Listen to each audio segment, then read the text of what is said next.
ప్రతి ప్రయత్నం కూడా గొప్పదే. ప్రయత్నం అనేది ముందు ఉండాలి. ప్రయత్నం చేయకుండా నువ్వు గొప్పవాడివి కాలేవన్నారు. కాబట్టి ప్రయత్నం అన్నది ప్రయత్నం లోపం ఉండకూడదు. అదే ఇక్కడ చేశారనిపిస్తుంది ఈ సినిమా. తారకేశ్వరి, ఇందులో అమ్మవారిని మనం చూసాము. అమ్మవారి స్టోరీ ఉందంటే ఇక్కడ ఎలా ఉందంటే మంచికి చెడుకు జరిగిన ఒక యుద్ధంలా అనిపిస్తుంది ఈ సినిమా. అది మనందరికీ తెలిసినా కూడా ప్రతి ఒక్కరూ ఎవరి స్టైల్లో వాళ్ళు కొత్త తరహాగా వాళ్ళు చూపించడం ప్రయత్నం చేస్తారు. కొత్త పాత అన్నది పక్కన పెడితే ప్రతి ఒక్కరు కొత్త వాళ్ళు. మేము వచ్చినప్పుడు కొత్తలో 2000లో నేను వచ్చినప్పుడు నేను కొత్తనే, అందరూ కొత్తనే. మొదటి అడుగు వేసేటప్పుడు అందరూ బుడిబుడి అడుగులు నడుస్తూనే ఉంటారు. ఎవరో ఒకరు చేపట్టుకొని నడిపిస్తేనే మనం ముందుకు వెళ్తాం. ఈరోజు ఇలా సెలబ్రిటీస్ అనే స్థాయిలోకి వచ్చి ఇక్కడ కూర్చుని మాట్లాడగలిగే పరిస్థితి వస్తుంది. కాబట్టి ముందు అడుగు ఎప్పుడు కూడా గట్టిగా ఉండాలి. ఈ అబ్బాయి ఇప్పుడు వీళ్ళ నాన్నగారి గురించి చెప్పాలి నేను మీకు. వీళ్ళ నాన్నగారు అసదుద్దీన్ ఓవైసీ గారు కూడా వచ్చి ఆ పార్టీ ఏదైతే ఆయన స్థాపించారు, రాజకీయ పార్టీ, అప్పట్లో ఆయన అందరికీ రాజకీయ గురువు మా బాబాయ్. సో మేము చెప్పాలంటే మీరు రిలేషన్. వీడు నాకు తమ్ముడు, అంటే శ్రీకాంత్ అంటే శ్రీకర్ ఇప్పుడు తన స్క్రీన్ నేమ్. సో ఏంటంటే వాళ్ళ ఫాదరు రాజకీయ దురంధరుడు అని చెప్పాలి, కుమార్ చౌదరి యాదవ్ బాబాయ్. ఆ బాబాయ్ అసదుద్దీన్ ఓవైసీ గారు కూడా తీసుకున్నారు ఆ పతంగ్ అనే ఒక సింబల్. ఆ సింబల్ని ఆయన తీసేసుకున్నారు ఈయన దగ్గర నుంచి. ఇప్పటికి కూడా సమైక్యాంధ్ర పార్టీ అని చెప్పి ప్రతిసారి ఎలక్షన్స్లో పోటీ చేపిస్తున్నారు వాళ్ళ ఫాదర్. ఆయన నాకు గౌరవం ఇవ్వండి అని ఎవరిని అడగడు. గౌరవం ఇవ్వాలనిపించాలి, మనం గౌరవం అడిగి తీసుకోకూడదు ఎవరి దగ్గర కూడా. ఆయన ఎవరు గౌరవించాలంటే చూడగా నమస్కారం పెట్టాలనిపించాలి. అలా మన ప్రవర్తన కూడా ఉండాలి. అలాంటి వ్యక్తి ఎవరు ఉన్నారంటే మా బాబాయ్. నాకు గౌరవం ఇవ్వలేదని మనం ఫీల్ అవ్వకూడదు, మనకి ఇవ్వాలి అనిపించాలి ఫస్ట్. సో అటువంటి మా బాబాయ్కి రాజకీయ వారసుడు అవుతాడేమో అనుకుంటుంటే ఎక్కడా లేనిది, ఇంట్లో లేనిది సడన్గా సినిమా ఇండస్ట్రీకి వచ్చాడు. ఈ సినిమా మొత్తం ప్రొడ్యూసర్ గారికి, డైరెక్టర్ గారికి అందరికీ మంచి డబ్బులు తీసుకురావాలని, మంచి పేరు తీసుకురావాలని, శ్రీకర్కి మంచి భవిష్యత్తు ఉండాలని కోరుకుంటూ భారత్ మాతకి జై, జై శ్రీరామ్. నమస్తే అందరికీ నమస్కారం. తారకేశ్వరి సినిమా హీరోగా తను మంచి ఎక్స్పోజర్ ఉంది, రాణిస్తాడని నా అభిప్రాయం. మీకందరికి ఎలా ఉంది టీజర్ చూసిన తర్వాత? సూపర్ ఉంది. శేఖర్ మంచి ఫ్యూచర్ ఉంది. నేను ఒక్కటే సజెషన్ చేయదలుచుకున్న ఆర్టిస్టులందరికీ, మీ సినిమా మీరు చూసేటప్పుడు వేరే సినిమాలకి కంపేర్ చేస్తూ నటనలో మనమేమైనా లోపముందా సరిదిద్దుకోవాల్సిన బాధ్యత మనదే. ఈ సినిమా ఇంత దూరం రావడానికి పడ్డ కష్టాలను ఒక్కసారి చెప్పమంటే ఆయన చెప్పేటప్పుడు ఇదే ఇంత దూరం వచ్చిన వెంకటరెడ్డి గారు ఈ సినిమాని ఇంత దూరం తీసుకొస్తే అడుగడుగున్న కష్టాలను అధిగమిస్తూ ఈ సినిమాని ఇంత దూరం తీసుకొచ్చాడు మా వెంకటరెడ్డి. చాలా టాలెంటెడ్ ఉన్న వ్యక్తి. నేనేదో ఆయనను పొగడడం కోసం ఇక్కడికి రాలేదు, ఆయనతో పని చేశాను కాబట్టి నేను చెప్పగలుగుతున్నాను.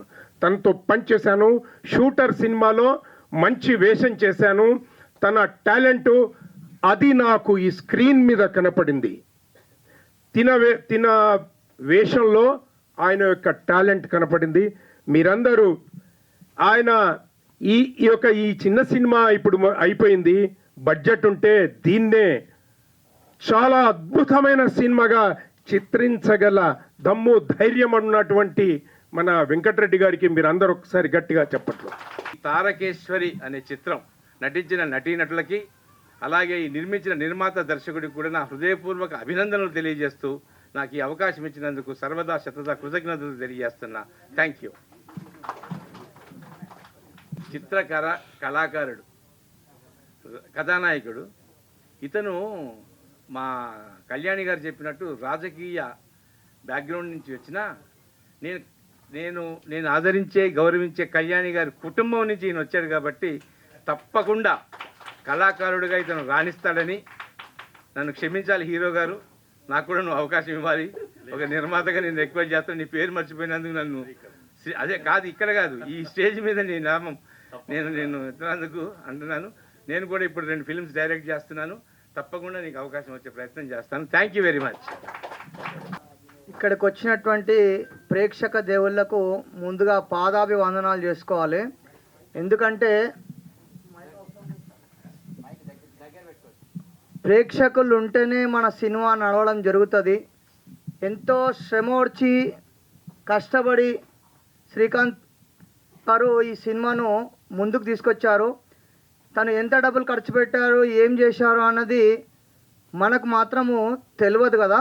జస్ట్ మనము ఒక ట్రైలర్ మాత్రమే చూసాము. ట్రైలర్లో చాలా అద్భుతంగా ఉంది.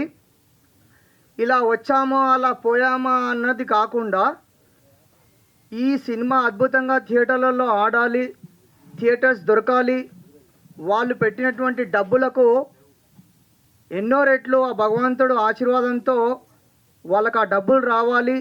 అదేవిధంగా వచ్చిన డబ్బులతో మళ్ళీ ముందుకు సినిమాలు తీసుకుంటూ వెళ్ళిపోవాలి అని నేను ఆ భగవంతుని కోరుకుంటున్నాను. నా పేరు అనుష. నేను ఒక మిర్యాలగూడ అనే తెలంగాణ అమ్మాయిని, అచ్చమైన తెలుగు అమ్మాయిని. మెయిన్గా నాకు ఇంత మంచి అవకాశం ఇచ్చిన వెంకటరెడ్డి సార్కి నేను ఎన్ని కృతజ్ఞతలు చెప్పినా సరిపోవు. ఎందుకంటే నిజంగా అంటే ఇండస్ట్రీలో యాక్టింగ్ చేయడానికి ఫిజిక్ అవసరం లేదు, అందం అవసరం లేదు, టాలెంట్ అవసరం అని గుర్తించిన నాకు కనిపించిన మొదటి వ్యక్తి మాత్రం వెంకటరెడ్డి సారే. అంటే నేను ఎలా ఉన్నా కానీ నా యాక్టింగ్ని చూసి తీసుకున్నారు వెంకటరెడ్డి సార్. అందుకని నేను ఎన్ని థ్యాంక్స్ చెప్పినా నేను అంటే జీవితాంతం రుణపడి ఉంటాను వెంకటరెడ్డి సార్కి. నేను యాక్ట్ చేసేటప్పుడు కానీ యాక్ట్ షూటింగ్ సెట్లో కానీ నేను మంచిగా యాక్ట్ చేయడానికి అంటే మన తారకేశ్వరి మూవీ మంచిగా రావడానికి మా టీం చాలా హెల్ప్ చేసింది నాకు కానీ మన టీం మొత్తం. అంటే టీం వర్క్ లాగా చాలా బాగా చేసాం. సో తారకేశ్వరి మూవీని ఖచ్చితంగా చూడండి. ఇలాగే అంటే ఎంత టాలెంట్ ఉంది అని గుర్తించండి. తెలుగు అమ్మాయిలకి టాలెంట్ ఇవ్వండి. తెలుగు అమ్మాయిలకు కానీ అబ్బాయిలకు కానీ దూరపు కొండలు నులుపు అంటారు. సో ఆ కొండలను చూసే బదులు అంటే దూరపు కొండలు నులుపు, దగ్గరికి పోతే గరుకు గరుకునే ఉంటుంది. సో మన తెలుగు అమ్మాయిల్ని మాత్రమే గుర్తించండి. Thank you so much. Tarakeshwari మూవీని చాలా అంటే చాలా సక్సెస్ చేయండి ప్లీజ్. అండ్ నాతో పాటు చేసిన యాక్టింగ్ అందరూ ఈ మూవీలో చేసిన ప్రతి ఒక్కళ్ళు చాలా అంటే చాలా హార్డ్ వర్క్ చేశారండి. ఈ టీమ్ ఉన్న చిన్న అమౌంట్ అండి, పెద్ద అమౌంట్ అయితే ప్రతి ఒక్కటి అందరికీ ఇప్పుడు చూడండి పెద్ద పెద్ద మూవీస్లో ఒక హీరోయిన్ వస్తుంది అనగానే ఒక అంబ్రిలా పట్టుకుంటారు, ఒక ఫ్యాన్ పట్టుకుంటారు, ఒకళ్ళేమో డ్రెస్ పట్టుకుంటారు. కానీ ఇలాంటి చిన్న చిన్న మూవీస్లో హీరోయిన్స్ ఎండలో కింద కూడా కూర్చొని యాక్టింగ్ చేస్తున్నారు ప్రతి ఒక్క ఆడపిల్ల. అంటే చిన్న చిన్న మూవీస్లో యాక్ట్ చేసే వాళ్ళందరూ. కానీ ప్రతి ఒక్క తల్లిదండ్రులు ఆడపిల్లల్ని అండ్ మగపిల్లల్ని మన తెలంగాణ ఆంధ్ర అమ్మాయిలందరినీ సపోర్ట్ చేయండి. పెద్ద పెద్ద ప్రొడ్యూసర్స్ కూడా చెప్తున్నారండి తెలుగు వాళ్ళు రండి బయటికి అంటున్నారు, కానీ ఎవరికి ఛాన్సెస్ ఇవ్వట్లేదు. మేము ఎన్నో ఎన్నో ఎన్నో ఎన్నో ఆఫీసెస్ తిరుగుతున్నాము, తిరగకుండా లేము. ఎన్ని ఆఫీసెస్ తిరిగినా ఏదో ఒక మార్క్ పెడతారు, ఏదో ఒక మార్క్ పెట్టకుండా అయితే మమ్మల్ని బయటకు నెట్టేయరు. ఇస్తాము తర్వాత చూస్తాము అంటారు, కానీ మాకు ఇవ్వరు. ఎవరో ఒకళ్ళు మంచిగా తెలుగింటి అమ్మాయిని అలానే చూపించాలి అనేవాళ్ళు, సపోర్ట్ చేయాలి అనేవాళ్ళు, తెలుగు వాళ్ళని సపోర్ట్ చేయాలి అనేవాళ్ళు మాత్రమే కొంతమంది ఉన్నారండి. చాలామంది అయితే లేరు ఇండస్ట్రీలో. చాలా ఆఫీసెస్ తిరిగాను. నన్ను వెంకటరెడ్డి గారిని పరిచయం చేసిన మన చంద్రన్న గారు, నేను ఒక చిన్న సాంగ్ చేశాను, ఫోక్ సాంగ్. అందులో ఆయనకి నచ్చి చంద్రన్న గారు వెంకటరెడ్డి గారి దగ్గరికి తీసుకెళ్లారు. వెంకటరెడ్డి గారు స్టోరీ చెప్పారు. అండ్ అప్పుడు నేను కొంచెం బిజీ ఉండడం వలన ఆ మెయిన్ లీడ్ మిస్ అయిపోయాను. సెకండ్ లీడ్కి వచ్చేసాను. కానీ నాకు ఈ టీంతో వర్క్ చేయడం చాలా అంటే చాలా హ్యాపీగా ఉంది. ఈ తారకేశ్వరి మూవీ సక్సెస్ అవుతుందని చెప్పి మనస్ఫూర్తిగా కోరుకుంటున్నాను. ప్రతి ఒక్కళ్ళండి ప్లీజ్ అండి కుటుంబంతో మీ ఫ్యామిలీతో ఈ మూవీ చూడండి. ఈ సినిమా మేము మొదట అనుకున్నప్పుడు తారకేశ్వరి అమ్మవారి మీద ఇది యథార్థ నిజంగా జరిగిన 1999 కదా మా అమ్మమ్మ గారి ఇంటి దగ్గరనే జరిగింది. సో దీన్ని మేము తీసుకొని ఒక స్టోరీగా చేశాము. ఇది ఇక్కడ షేక్పేట్ మండల్లో మేము ఈ షూటింగ్ చేశాము. సో ఈ షూటింగ్ దీనికి సంబంధించి అమ్మవారు అనేది అప్పుడు ఒక టెంపుల్లో ఒక ఊరికి వచ్చిన నిజంగా సంఘటన జరిగిన విషయాన్ని నేను వెంకటరెడ్డి గారు డిస్కస్ చేసుకొని దీన్ని మన బడ్జెట్లో ఇలా చిత్రీకరించడం జరిగింది, ఇద్దరు డిస్కస్ చేసుకొని. సో పాత పద్ధతిలో అంటే ఒక ఊరి పరిస్థితులు తీసుకురావాలంటే మా బడ్జెట్ తగ్గట్టు దీనికి ఒక సెట్ వేయడం ఇదంతా కాదు కాబట్టి దీన్ని వేదికగా మా అమ్మమ్మ గారి ఊరిని సెలెక్ట్ చేసుకొని షూటింగ్ చేయడం జరిగింది. సో ఇందులో ఎంతోమంది నటీమణులు నటించారు, వారికి అందరికి నా ప్రత్యేక కృతజ్ఞతలు, చాలా ప్రత్యేక కృతజ్ఞతలు. ఎందుకంటే తను రాత్రింబహలు కష్టపడి దీన్ని ఎట్లా తీసుకోవాలి, ఈ బడ్జెట్లో మనం చేయగలుగుతామా లేదా అని ఎన్నోసార్లు ప్రయత్నించి మేము చాలా బడ్జెట్లో చాలా కష్టపడి దీన్ని తీసుకొచ్చాము. సో తప్పకుండా ఇది మీ అందరు వీక్షించి దీన్ని విజయవంతం చేయాల్సిన కోరుతున్నాను.